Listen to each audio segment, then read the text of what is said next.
Hello guys, and welcome back to another React with 5 summer objects I only encountered after moving to America by Lost in the Pond. Let's learn what these objects are. These ice cubes are a lifesaver when you run out at parties, and they're made by wizards. What? Hello, I'm Lawrence, and I'm on a quest to uncover all of the memos that Britain and America lost in the pond, and one of those memos pertains to things, objects, stuff, particularly summer stuff. 42 years ago, in the winter of 2020, I did a video about 5 winter objects that I only encountered after moving to America, and this video serves as its summer counterpart. And as was the case with that video, I watched that one. Including food items. That's its own video, right? Just wanted to make that clear for people like Uncle Toby. Yeah, I would assume food wouldn't be included in a summer object thing. Basically, man-made objects that are associated with the summer. I don't know what the hell to do with this volume. List, keep in mind that some of these things might have a presence in Britain. Oh God. It's just that either A, I was sheltered, or B, they're shown more prominently in America. And so, without further ado, let's take a look. Well, yeah, I mean, the title is that I only encountered after moving. So I get it, but I understand. There's always someone that won't get it. Summer objects that I only encountered after moving to America. America. I think it's fair to say that I have a love-hate relationship with ceiling fans. Now, when I say overhead fans, I'm not referring to Lost in the Pond supporters who sit in the rafters at the live events that I don't have. I'm referring to fans on the ceiling. In British homes, they're exceedingly rare, whereas in America, I've yet to enter a house that doesn't have one. And that includes my mansion that has about 3. It's not a mansion. They tend to be pretty common. First of all, when you're a YouTube sensation, the last thing you need in your studio is an overhead fan, because it messes up your hair and your voice. I realize that this... Honestly, dude, I never turn mine off. But I also have a really big room. Like, it's all the way the fuck over there. That's a couple yards away from me at the very least. This is a niche problem in that certain people need to check themselves before they wreck themselves. But the other first world problem that they produce is... Oh God, this is so directional. I just felt him like the bass just left my left ear and went into my right ear. Many times to pull the string. Ugh.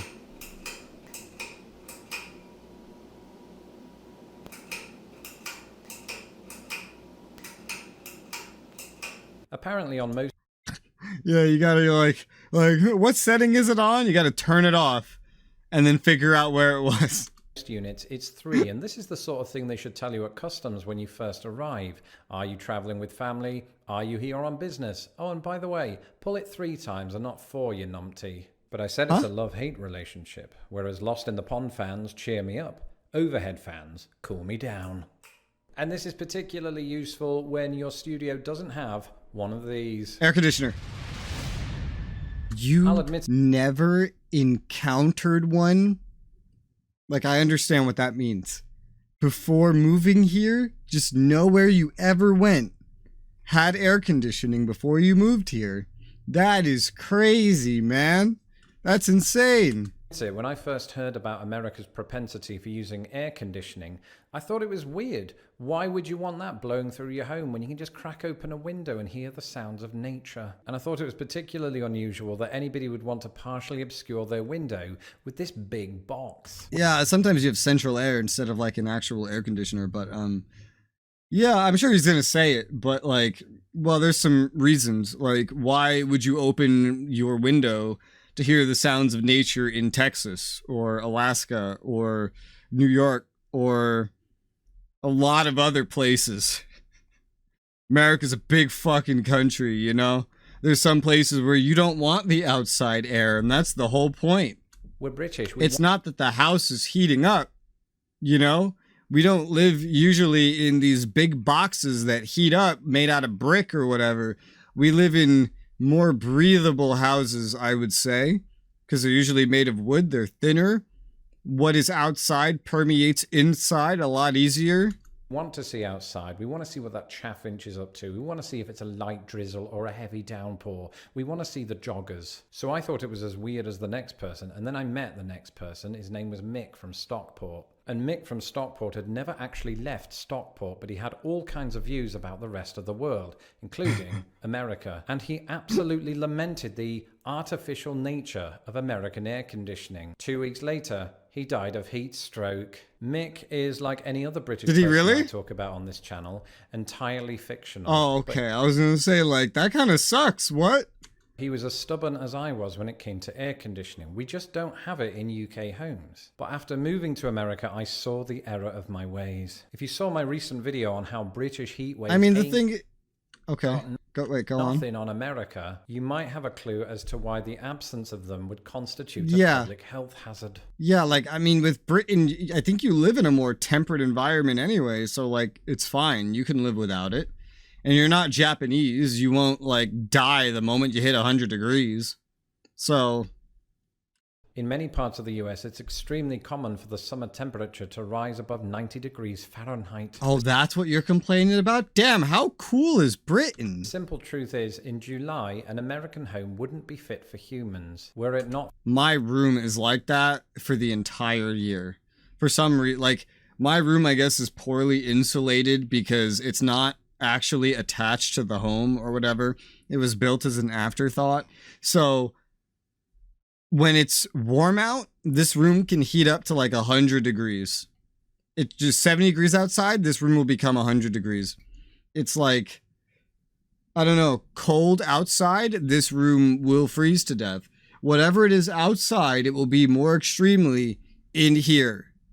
So, right now, it just turned on. I know I have sound cancellation, you can't hear it, but it just turned on. I got like a mini central air unit just for this room and this room alone. Because you need it to be able to be in this room ever. For the installation of AC. Also, it does help that my cat has an aircon obsession. When I was in New York City, I used to sleep with one of these above my fucking head as background noise. So I wouldn't have to hear all the cars and stuff.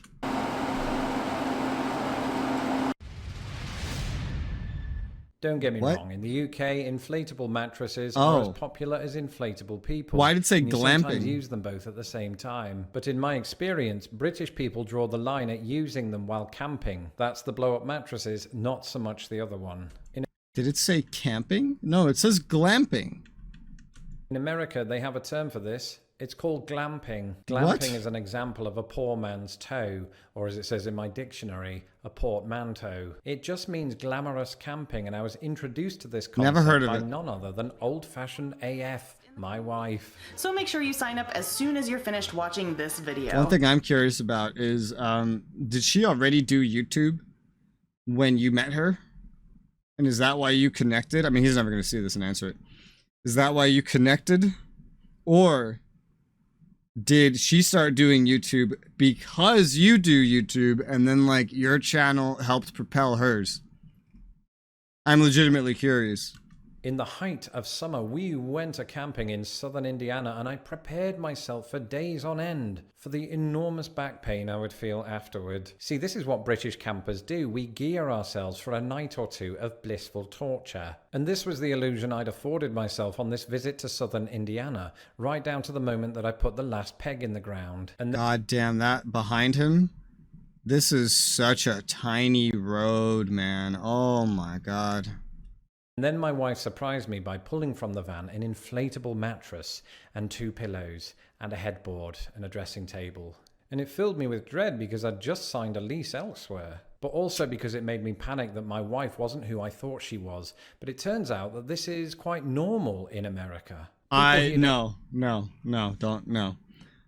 Going camping is not normal in America to begin with. Going glamping, I mean, I've never heard of that shit. And I've known individuals... All right. Here's the most common version of camping in America, based on my anecdotal experience and no statistics whatsoever. It's renting out a cabin somewhere, which is actually like a full-on like 2, 3, 4-story home in the middle of the woods with no internet, and just living in there for a week. That's what the most popular thing in America is. As I said, entirely anecdotal. You're welcome. Seriously though, like the amount of times someone I know has brought up camping, that's what the person means every single time. And I've been invited camping, and I thought like, you know, actual camping. No, it's always been that. For some reason. They don't go camping to recreate the living conditions of Neanderthals. They do it to sit around campfires and eat s'mores and play songs. So whatever you learned from the 1999 American documentary The Blair Witch Project, forget it, that's old news. Now maybe I'm becoming Americanized. Over time I've become comfortable with America's obsession with being comfortable. That's probably why when it comes to my new house, I want to add one of these. Porch swings. I'm going to go out on a limb here with no data to back up what I'm about to say. Hey! That's exactly what I just did. Household America has way more front porches than Britain. I've been suburban, sure. Yeah, suburban. Yeah.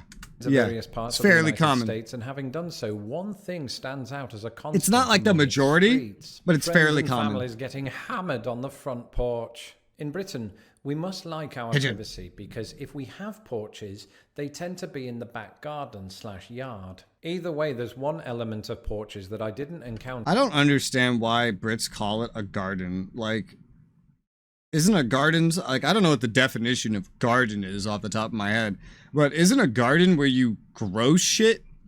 You know? Is it not? I could look it up, but this doesn't sound like something I would bother remembering, so. Until moving to America. Swing benches. Again, that's not to say we don't have them in Britain. They're just more prevalent in America. And again, I don't have data to back that up. It's an observation. I've now lived in the US. I mean, if you think about it, since there's so many more human beings and homes in America, everything is more prevalent here, except British accents. Third of my life, and in that time you do get a good sense for America's furniture choices. And if it turns out that my observation is numerically incorrect, the wife and I will be more than happy to tip the scales back in America's favor. That was just an excuse to show you my empty front porch. I should have played it cool. That's a porch? It seemed so high up. This is a porch? What the hell? How high up is your porch? Look how far down the car is. This. Bagged ice. If you take a knife and try to cut an ice cube in half, you might have A, a mess, and B, a perfect metaphor for the final entry on our list. In other words, this is 2 entries in 1. It can shatter everything Americans hold dear when they discover that British people on the whole don't put ice cubes in their water. And perhaps this creates an illusion. I mean, I fucked up my teeth because I drank 8 cans of Mountain Dew a day, every day, as a teenager. And because, you know, my mom just kept buying them for me. Like a smart mom, right? And when I asked as a teenager why she keeps buying me so much when technically she says I'm not allowed to have anywhere near as much, she says, "They're in your room. I don't know how much you're drinking. You bought it. Do the math." All right, rant aside, that's why I don't use ice. That British people eschew ice cubes altogether, but that couldn't be further from the truth. We do sometimes put them in water, but also Pims, mostly that. And growing up in Britain, in my family, we had one of those ice trays that you fill with water and put in the freezer. In fact, this is something that I had that as a kid. British and people the world over have in common. But I was 26 years old. But now, like, every fridge just comes with a fucking ice maker, so it's like you don't even need that. You could buy pre-made ice cubes in a bag. These ice cubes are a lifesaver when you run out at parties, and they're made by wizards. And it just happens that my discovery I guess I see the point. Yeah, that makes sense. This is an example of me living a sheltered life. Because it turns out you can absolutely get them in Britain. They're just not displayed as prominently. I'm mostly talking about gas stations. One thing you'll notice when you drive into BP, ironically British Petroleum, is that outside of them, they feature subtly decorated ice cube vendors. Yeah, dude. I've seen these and I've never, ever, I don't know, like understood them. If it's for parties, I guess I understand, but... So if you're hosting a party that night and you're running a bit behind, don't go to Walmart, go to BP. You can get everything you need. That's it for this episode. Yeah, I guess so. I'm going to go through to the next room, strip down to my underpants, and stand in front of the AC.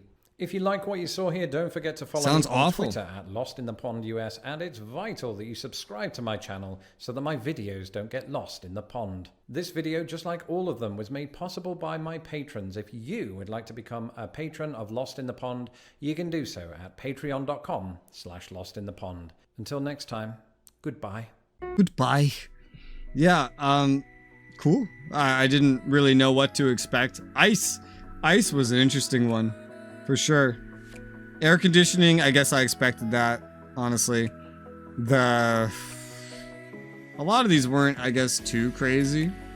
But hey, that was interesting. I learned something, I guess. That was cool. His videos are always so short, and they catch my interest. If you guys want to catch my interest with any other potential reactions, leave your suggestions in the comments below. And if it's a link, put it in the Discord in the description below, because YouTube will eat links. But for now, thank you guys very much for watching, and I'll see you on the next one.